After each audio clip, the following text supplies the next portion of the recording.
برنامه ما در مجموع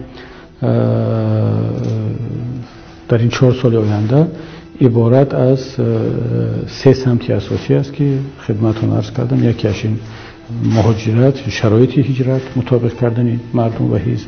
دوم زندانیای سیاسی و سوم اصلاحات و تغییرات در نظام دولتداری تاجیکستان. و این البته از حزب ما وابسته نیست. ما منظور تنها تلاش کردن برای رسیدن به این هدف است. بخصوص در بخش سوم طبیعی است که بدون مشارکت مردم، حزب و حرکت‌های دیگر و نخبگان سیاسی کشور این رسیدن به این هدف تقریبا امکان ناپذیر است.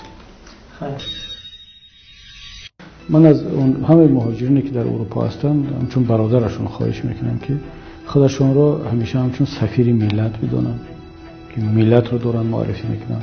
درست است که در اینجا یک تصورات غلط درباره مهاجرین هست.